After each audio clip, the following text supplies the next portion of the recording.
ઠાકોર કોળી વિકાસ નિગમની લોનના નિયમો સુધારવા માટે રજૂઆત કરવામાં આવી। ધારાસભ્ય ધવલસિંહ ઝાલાએ મુખ્યમંત્રીને રજૂઆત કરી છે। આકારણી માટે તલાટીના દાખલો માન્ય રાખવા માંગ। હાલ દાખલો મામલતદાર તરફથી અપાય છે।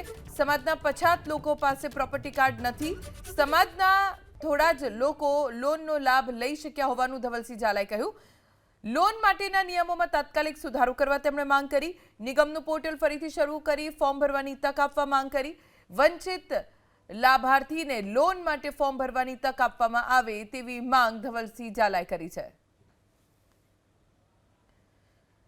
બાયડના ધારાસભ્ય ધવલસિંહ ઝાલા અત્યારે આપણી સાથે જોડાઈ ગયા છે। ધવલસિંહજી, આપે સીએમને પત્ર લખ્યો છે। લોનમાં જે નિયમો છે તેમાં કોઈ સુધારા વધારા કે ફેરફારને લઈને પત્રમાં ઉલ્લેખ છે। શું માંગ આપના તરફથી સીએમને કરવામાં આવી છે? એબીપી અસ્મિતાનો હું આભાર માનું છું કે ઠાકોર કોળી વિકાસ નિગમ માટે જે આપે આ સમાચાર લીધા છે તે બદલ હું આપના ચેનલને પણ અભિનંદન પાઠવું છું।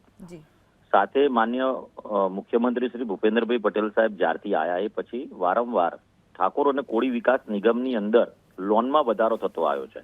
એટલે કે ધારો કે પહેલા 20 કરોડ હોય તો 40 થયા, 40 થી 80 અને જરૂરિયાત હોય એટલું એજ્યુકેશન માટે આપવાની છૂટ આપી। એટલે એ બદલ એમનું અભિનંદન પણ પાઠવું છું। સાથે આ વખતના વિષયમાં એવું ઊભું થયું છે કે પરિસ્થિતિનું નિર્માણ થયું છે કે એક નિયમ એવો બન્યો છે કે જે નિયમની અંદર પહેલા દાખલા તલાટી લેવલ ઉપરથી આપી દેવામાં આવતા આકારણીના। હવે એવું કર્યું છે કે ભાઈ કડક આકારણી ઉપર નહીં, પરંતુ ક્યાંક ને ક્યાંક એટલે જે એની જો પ્રોપર્ટી કાર્ડ હોય અને એ કાર્ડના આધાર ઉપર બોજો પાડવાનો, બોજો પાડવાની સત્તા મામલતદારની। અને પરિસ્થિતિ એવી થાય છે કે જમીન ઉપર જ બોજો પડે। હવે 5 લાખ જેવી કે નજીવી કિંમત, લાખ રૂપિયાથી લઈ 5, 7 અને 15 લાખ રૂપિયા નજીવી કિંમત માટે જમીન ઉપર બોજો પાડવો પડે, એ અમારા માટે પણ દુઃખની વાત છે। આકારણીના દાખલા માટે એક મામલતદાર કચેરી સુધી આવવું પડે, એ પણ અમારા માટે દુઃખની વાત છે। અને પ્રોપર્ટી કાર્ડ 50%થી વધારે કોઈની જોડે સ્વામિત્વ યોજના ચાલુ થઈ, ખૂબ સારી વાત છે, કારણ કે કાયમી લોકો હેરાન થતા હતા અને એનાથી ધીમે ધીમે એનો અંત આવશે। પરંતુ ઘણા 7/12 ઉપર ગામતળ ન હોવાથી 7/12ની જમીન એટલે ખેતીની જમીન ઉપર મકાનો બાંધ્યા છે। ઘણાએ ગૌચરની જમીનમાં ક્યાંક મકાનો બની ગયા હોય છે જેને ખબર નથી હોતી ગામડામાં। પરંતુ આકારણી અને પ્રોપર્ટી કાર્ડ ના લીધું, આકારણીનો દાખલો જો તલાટી આપી દે અને બોજો જો તલાટી પાડી દે તો આ પ્રશ્નોનું સામાન્યપણે નિરાકરણ થઈ જાય, લોકોને મામલતદાર કચેરી સુધી ધક્કા ના ખાવા પડે।